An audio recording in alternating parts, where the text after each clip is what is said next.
Well, it's April the 12th, and you're looking down the western side of Lound Wood. In the distance, there's the village of Eakring, and above my head, there's a nice song thrush singing away. Moth trapping tonight.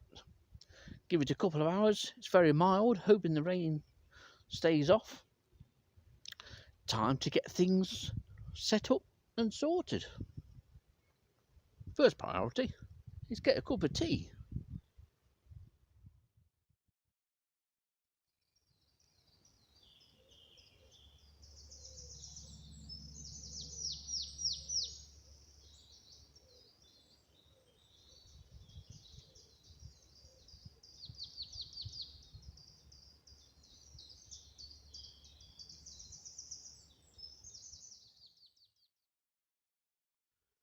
Right, we'd best get set up.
And that generator may well chug a little bit and chuck out some smoke.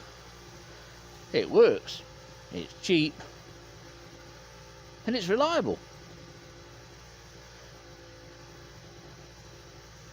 Give it a minute and we'll get fired up.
And we're away.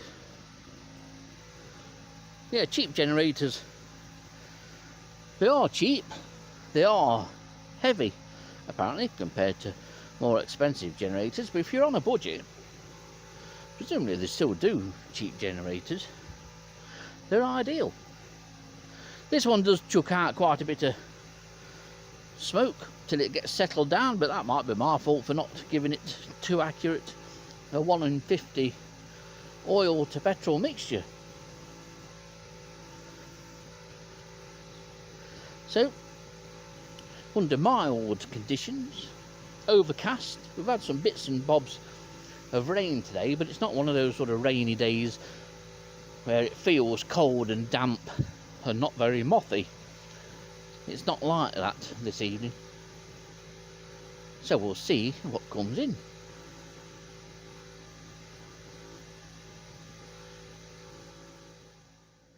Now we've got half a dozen or so moths in already. The usual suspects, there's a couple of chestnuts in, a pug which I've yet to look at, Hebrew character.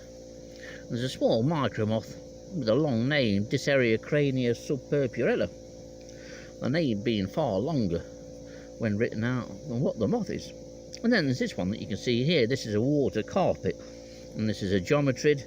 Geometrids are easy to tell apart from other moths because they rest in this typical sort of Vulcan bomber V shape, the wings held flat to the surface.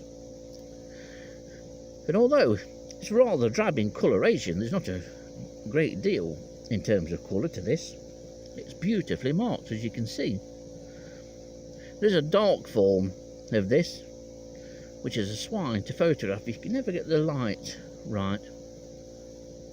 But the typical suspects so far.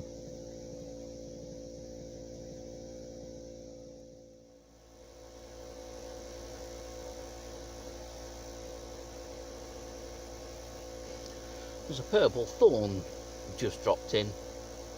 Purple thorn's a beauty of a moth. Quite similar to early thorn, which you saw the last time I trapped here. But purple thorn is much stronger marked. It's a cracking thing. If it settles down, I'll show you it. If it doesn't, I'll drop a picture in here and you can see it that way. But it's a beautiful thing either way. It's a lovely spring moth. Well, the purple thorn has now settled.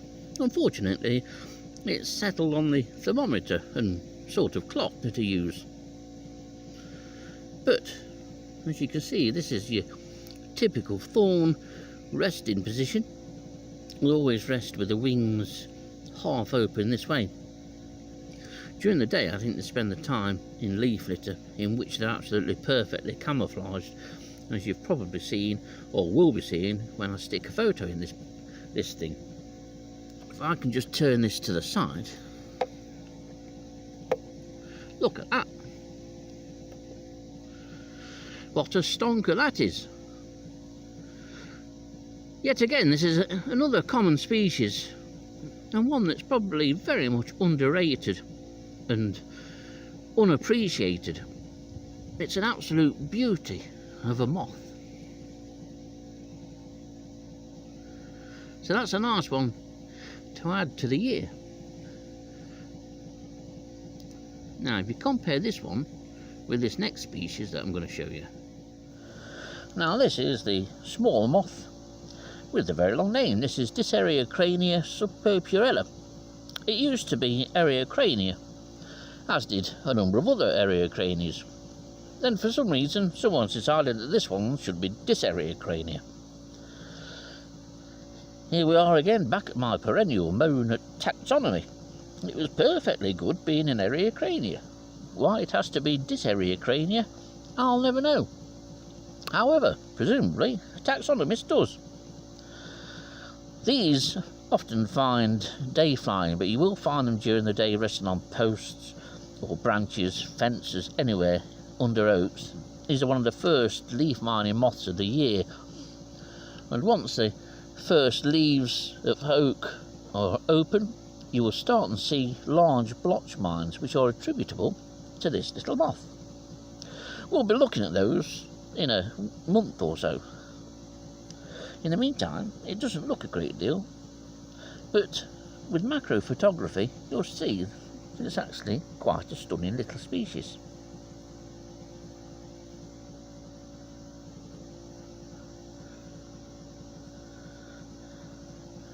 And we're joined by another purple thorn.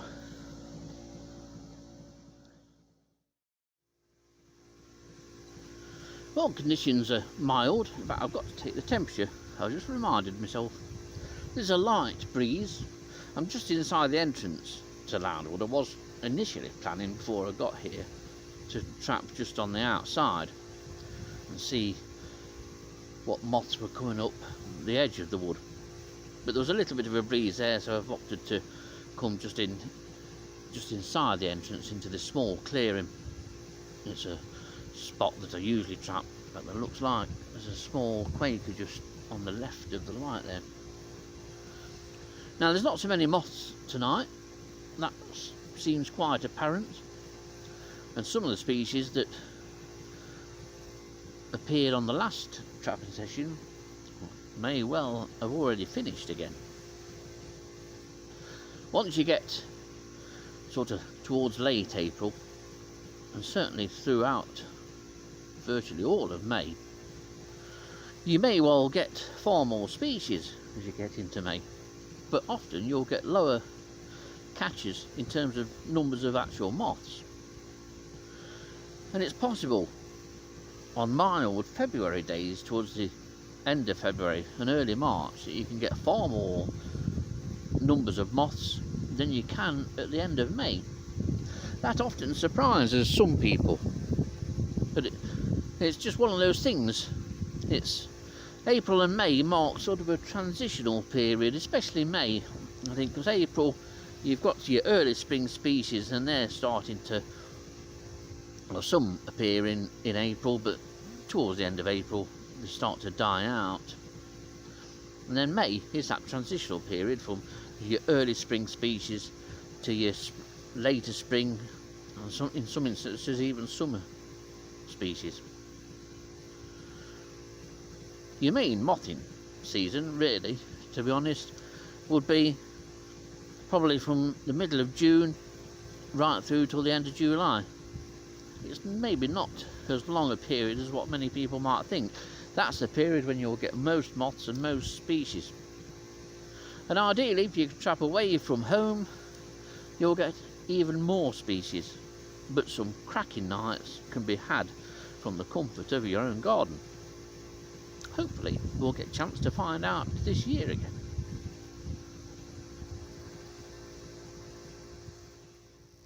Well, the breeze is becoming a wind, and the rain is starting. This may well be a much shorter trapping session than I anticipated. I've just been outside to the edge of Lound and looked over towards Nottingham way. It doesn't look too promising. There's obviously some rain in the air, some rain to come. This may well be a quick pack-up job shortly. That'll be entertaining for you. At least you'll have an early night.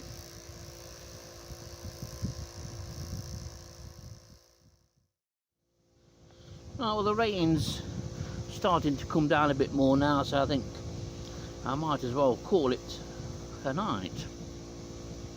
Quick pack-up time it is.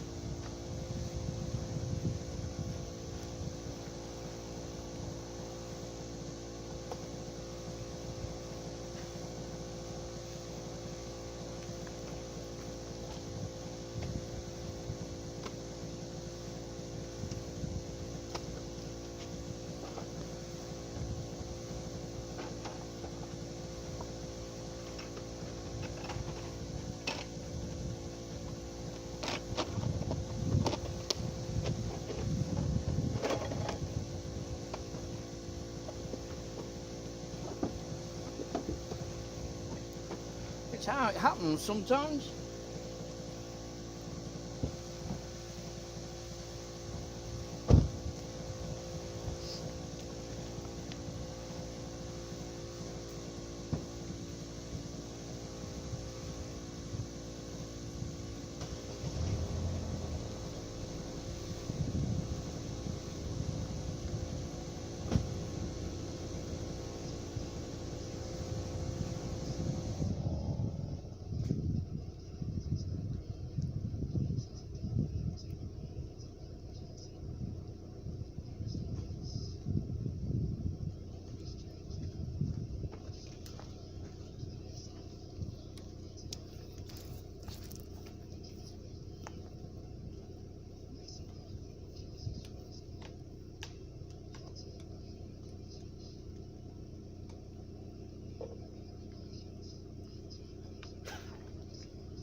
and that'll do.